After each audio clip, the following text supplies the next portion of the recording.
Today's episode is called Trim, and we're going to talk about water damage in the RV, accessing the ceiling, how I had to remove some trim, clean up some putty and butyl tape and things up there to remove the aluminum trim so that I could get under and replace some wood. Then show you the techniques for actually cleaning the trim once I got it off. It involves citrus oil, it involves cleaning all that with alcohol and so on. Some great shots of that.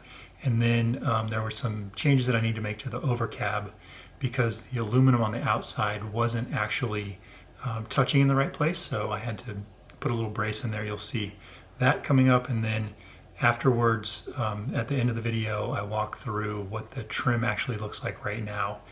It's not a beautiful thing. It works for the most part. I've since learned that it does.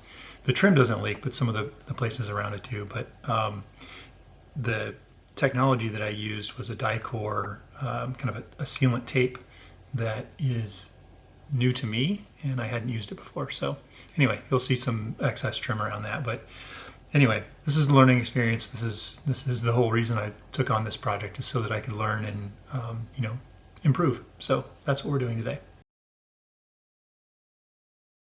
Apparently I made a bad cut, made a bad measurement, whatever. This thing was a real pain in the butt to actually figure out. It's this one right here. This angle is longer than it needs to be, so I need to come off of that about 1/4 of an inch.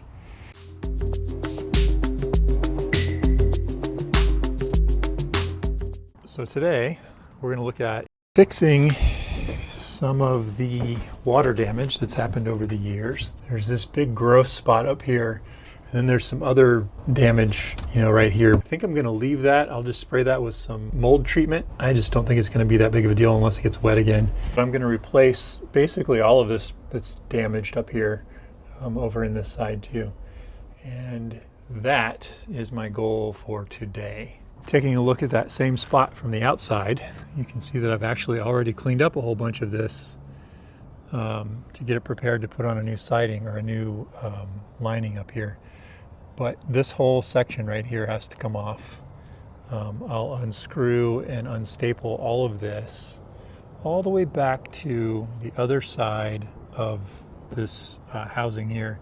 Because what I need to be able to do is I need to be able to lift this up far enough to get the drill and the cut or the saw and all those things underneath it. But that also means that I'm going to have to undo this rear part back here. And I think if I'm going to go through the trouble of undoing this rear part, I'm just going to go ahead and do all of it, and then I'll just reseal everything from scratch. So that way this side will be completely resealed, and I've already done the other side all the way up to the front. So that's what we're doing next.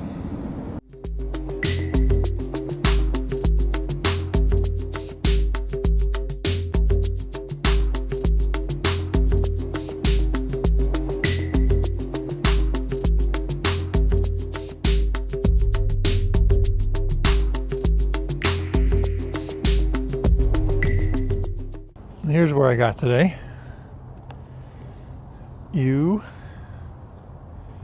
I drew out the lines. There should be a line out there at about 14 inches. Right here. And then down there at 35. So 14 by 35 is what's coming out of here. I gotta get all the butyl tape off the bottom of that and all the way down. I've got to finish taking this off all the way down. So that's going to be fun. I'll need to pull this back some more. Probably go down about another foot. Hopefully I don't have to go all the way past that window right there. That would stink. I noticed that when I lifted this up earlier, it got a crack right there. And I got another one down there. So I need to be mindful of that when I put it all back together. As it turns out, I'm going to have to undo or remove a bunch of butyl tape all the way down. As far as you can see, and there's that crack, but all the way down this edge too.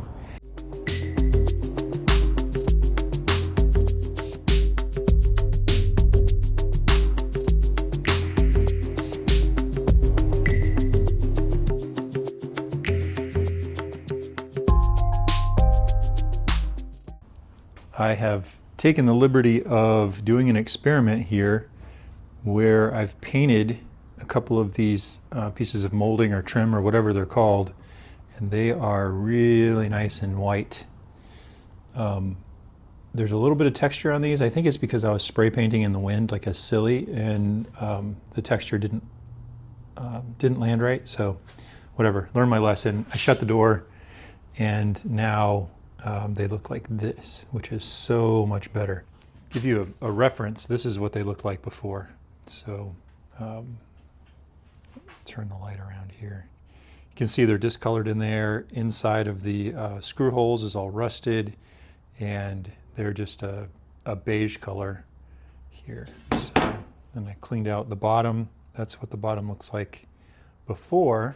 And then this one, that's an example of what they look like after. So I did a fairly thorough job on getting all of the extra crap out of there, wiped them all down with alcohol, and then spray painted them with some white paint that is also has a primer in it. So I'm going to continue to do that. That's what I'm going to work on today, and I think they look pretty darn good.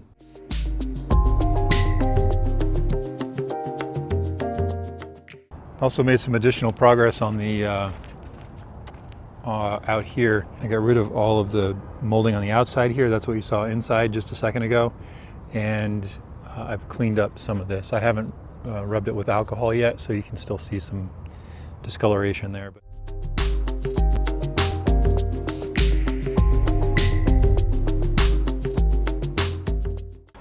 Well, there's a dry fit here.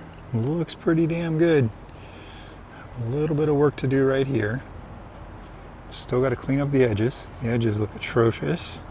Haven't done any of the work on that.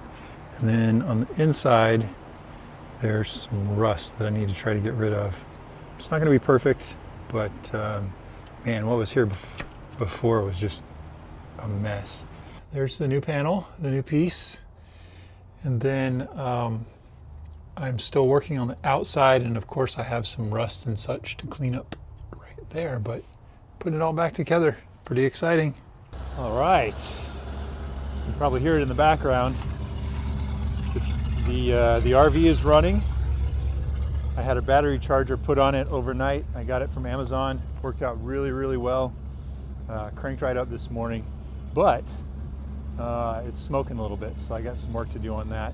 I came out the other day and the microphone had been turned off, so I just want to run through a couple of things that I did get completed while I was away, but you don't know I was away, so seems like the same day to you. I got let me get out of the way there. I got all the edges put back together here. I got all the trim put back together, and it was my first time using this Dicor corner seal, so I was off a little bit with the tape there, but I'm not too concerned about it. I did get it caulked all the way through though. It's a little bit different from the approach that they have you use on the videos, but I got it done and it worked. Hasn't rained yet. I got a little bit of an error up here, a little bit of a problem. Not quite sure how I'm going to tackle that. Essentially what happens is when you replace the wood, you have to be sure to account for the extra 1/8 of an inch, because the way these things were built back in the day, every bit of wood had their wood paneling on it. So it actually makes all the wood a little bit thicker than it really is. But yeah, things running. It's actually cranking over nicely now with that fully charged battery. And really looking forward to getting this thing back out on the road.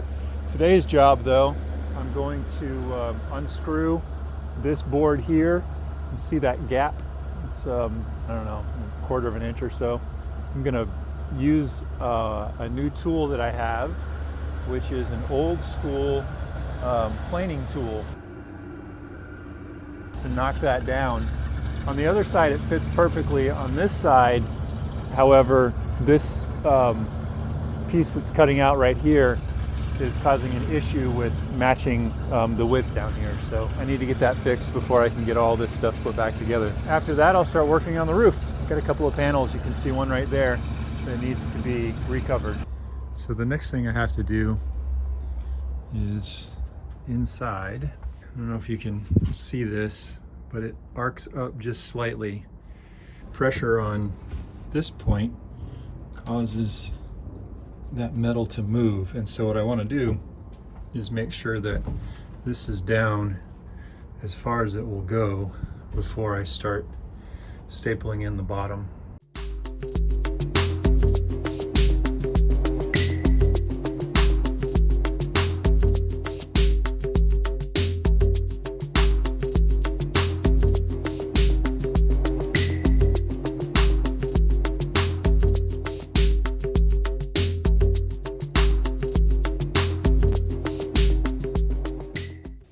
That's all for today's video. I would appreciate a like if you liked it. If you're feeling extra generous, a subscribe would be awesome.